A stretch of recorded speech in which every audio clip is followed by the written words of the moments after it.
What's up YouTube, Webberz05 here, coming at you today with Q&A number 69.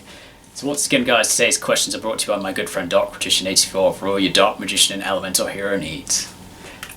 So guys, getting straight into the Q&A, he's got 5 questions for me today, so let's get straight into it. 1. Do you think we'll ever get another auto win condition card? Yeah, I could see us getting more of those. I mean, thinking about it, I think I did a quick search on Neuron for auto win cards. I think probably the last one we got was a couple of years ago in Dimension Force, which was the musical sumo dice games, who has that automatic win condition based on die rolls and clock movements. Frankly, I never really saw that get played. I should probably do a search on that at some point to see if somebody found a way to just make this gimmicky and see it work. That would be fun to see, but overall, yeah, I could easily see Konami coming up with another auto win system. They always, every couple of years, they always seem to be coming up with these new interesting win conditions. Like, even if it's like, you know, not easy to pull off, but that's kind of the purpose of them. I think probably the thing I see most frequently now in terms of win conditions is Master Duel replays of people doing things with Jackpot 7. I think probably the most interesting one I saw with Jackpot 7 is just a Master Duel player using a series of draw cards, Gold Moon Coin to put Harpy's Feather Duster in his opponent's hand, set all 3 Jackpot 7 and 2 other back row, pass. Opponent just, and then his opponent's like, Harpy's Feather Duster, congratulations, you played yourself.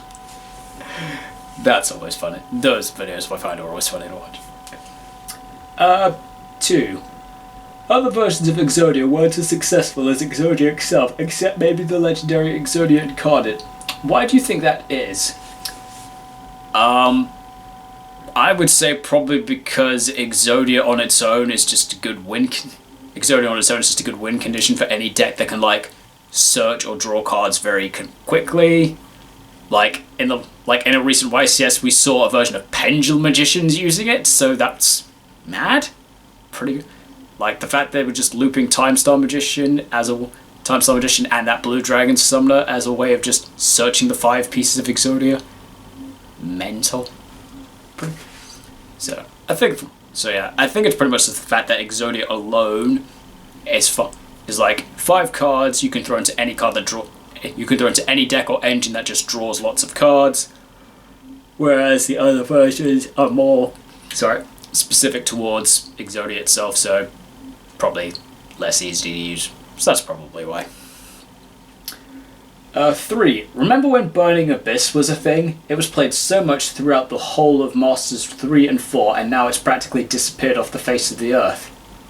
Yeah, I find that I mean, that is such a strange thing. Like, Burning Abyss is typically always everywhere, even like some people playing it as a rogue variant or something. I think probably the thing that made it disappear for a while was the introduction of Kashtira, because a Rise Heart just being a walking macrocosmos essentially means that Burning Abyss can't play. I mean, it meant a lot of things couldn't play, but you can't deny it. It hurts Burning Abyss a bit more as a deck that specifically needs the Grave to function. So they probably so Burning Abyss players probably like took a back seat during when Kashtira was absolutely huge. But even saying that, even now after the Rise Heart is gone, sorry guys, I'm just so tired. But yeah, it's strange though. Even though like Rise Heart has been banned for a while, Burning Abyss still just aren't doing. They just haven't been showing up and they're not doing anything, which is really weird. How this deck that was absolutely huge upon release for several years because Dante kept dodging the ban list like a boss. And now it's kind of just like it's become irrelevant. So yeah, that's strange. 4. I remember you saying Summon Skull is one of your favourite decks that I owned. It is, because I really like the Summon Skull, and I also like that you were playing Celestial Observatory in it, which is one of my favourite spell cards. I think it needs more support. What kind of support do you think it should have to make it more consistent and less bricky? It's difficult to say.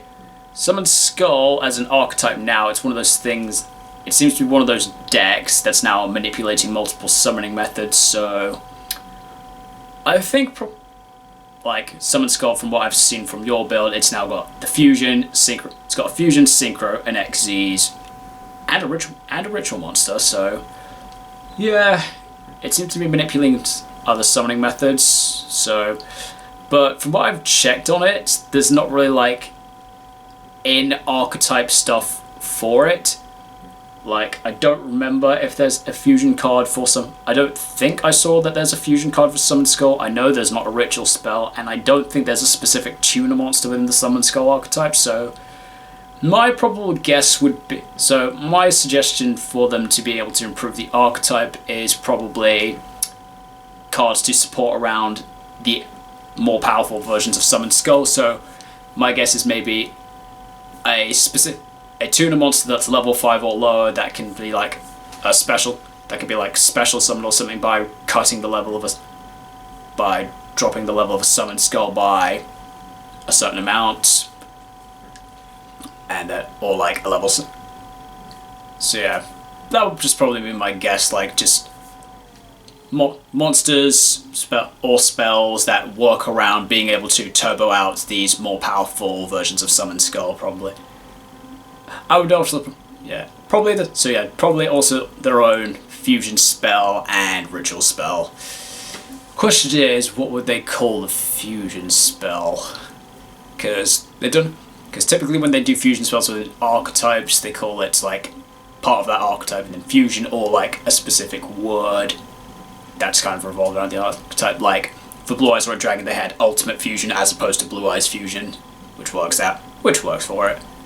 Because frankly, naturally that archetype doesn't use like Blue Eyes specific spells, so it kind of just works on that. So yeah, similar.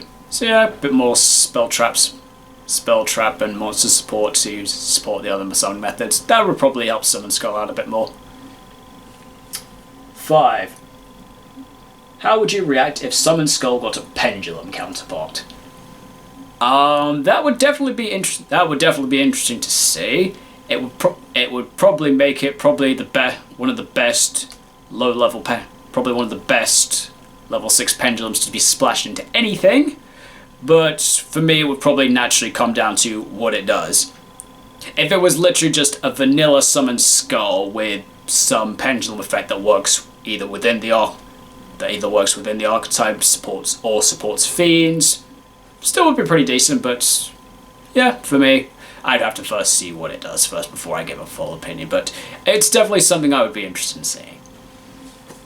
And on that note, guys, that is all the questions I have today. So thank you very much to Archmagician84. Very amusing questions as always. And if anyone else has any questions for me, I do these Q&As every Wednesday, UK time, morning or afternoon, depending on my schedule. Thank you so much for watching, guys, and I will see you next time.